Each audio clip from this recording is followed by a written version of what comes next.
안녕하세요. 터치아입니다. 많은 분들이 아이들을 데리고 오셔서 우리 아이가 혹시 자폐 성향이 있는지 자폐인 건 아닌지 걱정하시면서 이제 방문을 하시는데요. 사실 예전에는 한 4, 5년 전만 해도 자폐 성향이 의심돼서 상담 오시는 경우 거의 10명 중에 9명은 사실 자폐 성향이 있고 자폐 진단이 나올 정도로 그런 성향이 명확한 친구들이 이제 많았는데요. 요즘에는 한 10명 상담하면 그 중에 3명 정도는 제가 자폐 아니라고 얘기하고 가정에서 재밌게 상호작용 하시면 된다고 이렇게 돌려보내는 경우가 많이 있습니다. 그래서 제가 이 아이는 자폐 아닙니다 라고 얘기하면 막 어머님 아버님이 막 울면서 너무너무 감사합니다. 진짜 며칠 잠도 못 자고 정말 숨을 쉴 수조차 없었고 너무 우울감이 몰려와서 너무 힘들었다고 얘기하시면서 자폐 아니라고 하니까 너무너무 감사하다라고 얘기를 하세요.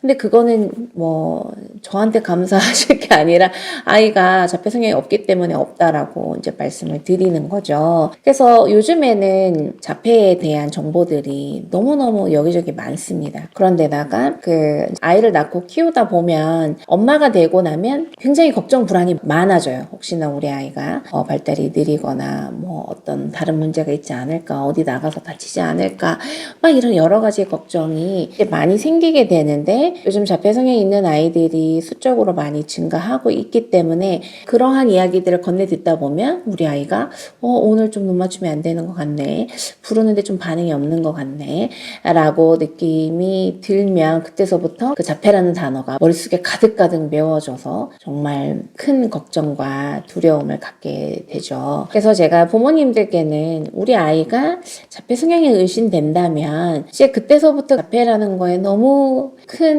절망감과 우울감을 가지시기보다는 어떻게 하면 좋을지에 대해서 조금 더 얘기를 해보려고 합니다. 아이들 중에 이제 30개월 이전인데 이제 자폐 성향이 의심된다면요, 일단 자폐라는 단어를 살짝 지우시고 한 달 정도만 자폐라는 단어를 살짝 지우시고요. 요 세 가지를 집중해서 일단 해보세요. 첫 번째는 뭐냐면요, TV, 스마트폰, 아이패드 영상물로 학습하는 거 이런 것들 일단 다 치우셔요. 책, 장난감 다 치우셔요. 사운드북 다 치우셔요. 네. 그래서 일단 환경을 되게 심플하게 만들고 최대한 아이가 몸을 많이 움직이고 사람들한테 관심 가질 수 있는 환경으로 확 바꿔주시는 거를 한 달 정도 하시는 거예요. 그런 다음에 두 번째는 자폐 단어 일단 빼시고 일단 신나게 노시는 거예요. 신나게. 아이랑 안고 구르고 비행기 태워주고 간지럼 피고 깔깔깔 호호호 막 일단은 그렇게 신나게 노시고, 세 번째는 친척 지인들 할머니 할아버지들 그 다음에 동네 사람들 막 만나는 거예요. 만나서 우리 아이 보고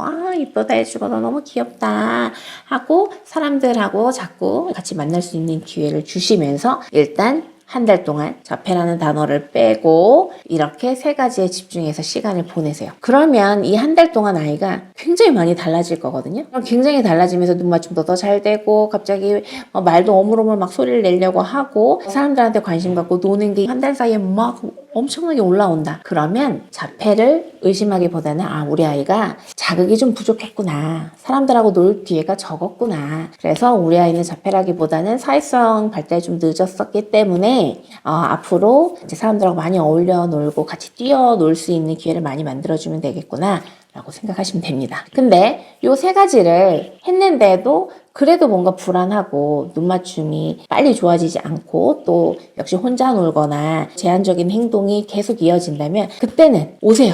아이와 같이 오셔가지고 제가 말씀을 드릴 거예요. 말씀을 드릴 때 성향이 있는지 없는지도 말씀드리고 성향이 좀 강한 편인지 강하지 않고 조금 성향이 가벼운지 이것도 말씀을 드릴 거예요. 그래서 우리가 성향이 있는지 없는지를 아는 것뿐만 아니라 그럼 그 다음부터 아이랑 어떻게 해야 되는지 아는 게 훨씬 더 중요합니다. 왜냐면 모든 아이들은 다 매일매일 성장하기 때문에 우리 아이가 성장하기 위해서는 어떤 환경이 필요한지에 대해서도 또 말씀을 드릴 거고 자폐인지 아닌지도 제가 빠르게 살펴보고 말씀드릴 수가 있어요. 사실 이제 대학병원 가서도 대학병원 전문의 선생님들은 짧은 시간 바쁘시니까 짧은 시간 봐야 되기 때문에 또 이제 그런 부분들 막 대기는 1년 했는데 5분 보고 하는 게 부모님들이 좀 아쉬움이 많이 있으시다고 많이 얘기들을 하세요. 그래서 저는 아이들 만나면 꼭 몸을 만져보면서 제한적으로 혼자 놀고 몸의 감각 수용적으로 어떤지를 꼭 같이 살피면서 그런 시각주고 청각주고적인 맥락을 좀 같이 보거든요. 그런 자폐 성향적인 것들이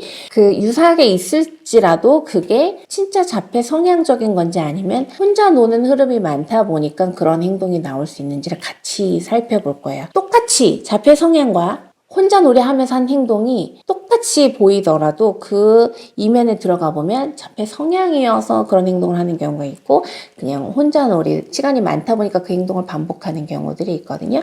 그래서 뭐 예를 들면 물건을 나란히 일렬로 줄을 세우는 행동이 아이들 중에는 바깥에서 사람이 아닌 차들이 나란히 있는 거, 그 다음에 색연필이 색깔이 알록달록한 게 나란히 있는 거, 이런 것들만 단조롭게 계속 보면서 몸을 사용하지 않고 사람들과 소통하지 않으면 이거는 이제 시각축으로 인해서 무얼 줘도 나란히만 놓고 하는 행동이 있을 수 있는데 자폐 성향이 아니더라도 다른 사람하고 노는 방법이 좀 다양하지 않다 보니까 그냥 이제 나란히 나열을 하는 게 그게 자기만의 혼자 놀이로 형성이 돼서 그 행동을 하는 경우들도 있어요. 그래서 이런 거는 혼자 놀이 자폐 성향이라고 이제 얘기를 하진 않는 거죠. 그리고 또 예를 들면 이제 우리가 청각적으로 얘기하는 혼자 중얼중얼거리는 거, 혼잣말 하는 거, 혼자 노래를 하는 거 이런 것들이 뭔가 몸의 움직임도 많지 않고 상대방 탐색도 잘 하지 않으면서 얇고 높고 짧은 소리만 자꾸 낸다면 우리는 이거를 청각축으로 얘기하면서 이 눈에 안 보이는 다른 몸 감각 수용이 균형적으로 이루어지지 않기 때문에 이건 자폐 성향으로 보지만 그렇지만 몸도 충분히 쓸 줄 알고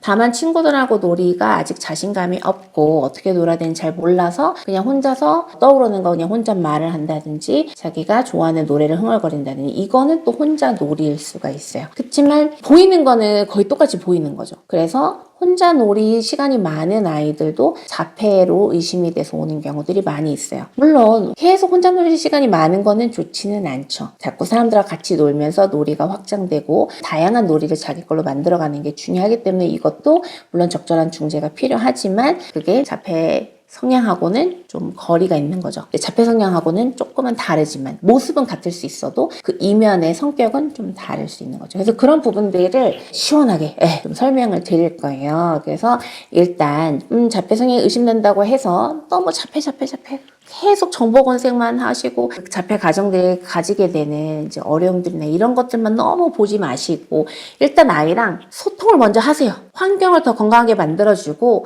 소통을 하면서 일단 한 달 정도는 지켜보세요. 지켜보시면서 아이가 한 달 동안 너무 다르게 좋아졌다. 그러면 그 방향으로 앞으로 해나가면은 이 아이는 계속 성장할 거고 자폐보다는 경험 부족, 자극 부족이었을 가능성이 이제 큰 거죠. 그럼에도 불안하시면 빠르게 터치아에 오셔서 제가 아이를 보고 성향이 있는지 없는지 당일날 바로 보고 말씀드리고 설명도 드리고 그 성향 중에 우세 성향은 어떤 거고 성향이 그만큼 강한지 가벼운지 말씀드리고 앞으로 어떻게 해야 되는지까지 솔루션을 같이 드릴 거예요. 그래서 걱정 불안을 계속 쌓아놓고 계시기보다는 일단 필요한 액션을 지금 바로 취하시고 그러다가 저희한테 오세요. 그럼 제가 마음의 불안을 좀 줄어드릴 수 있도록 충분히 그동안 노하우를 아낌없이 이제 말씀드리도록 하겠습니다. 부모가 되고 나면 아이가 조금만 아파도 걱정되고 새로운 어린이집, 유치원, 사람들 관계에서 어떻게 지내는지 그 모든 것이 참 걱정과 불안이 많아지는데 혹여나 비슷한 자폐 성향이 보인다고 하면 정말 그 마음이 그 불안한 마음이 커지면 아이랑 웃으면서 즐겁게 소통할 시간이 빼앗겨 버리기 때문에 그래서 걱정보다는 행동하고 전문가 통해서 시원하게 아이가 어떤 건지를 직접 들으시는 쪽으로 선택하시는 것을 꼭 추천해드리고 부탁드리도록 하겠습니다. 터치아잉에서는 직접 오시는 것도 있지만 영상 찍어서 보내주시면 그 영상 분석해서도 이렇게 피드백을 드리는 온라인 상담도 있기 때문에요. 그것도 필요하신 경우 또는 해외에 계신 경우 멀리 지방에서 오시기 어려우신 분들은 참고하셔도 되세요. 그래서 제가 원하는 거는 물론 자폐 성향이 있는 아이들도 있지만 자폐 성향이 아니고 사회성이 좀 부족하고 경험 부족인 친구들까지도 너무 자폐 쪽으로 어머님들이 아버님들이 너무 걱정을 많이 하고 그래서 자폐라고 인식이 돼버리면 오히려 아이가 더 친구들하고 놀 기회 엄마 아빠랑 즐겁게 상호작용할 기회들이 더 부족해지는 상황이 있을 수 있기 때문에 그래서 그런 것 같기도 하고 아닌 것 같기도 아리송한 경우에는 이제 저희한테 얘기해 주시면 제가 조금 더 빨리 명확하게 속 시원히 말씀드리도록 그렇게 하도록 하겠습니다. 이번 영상도 도움이 되셨길 바라고요. 좋아요, 구독, 가입까지 부탁드리고요. 그럼 전 다음 영상 통해서 찾아뵙도록 하겠습니다. 감사합니다.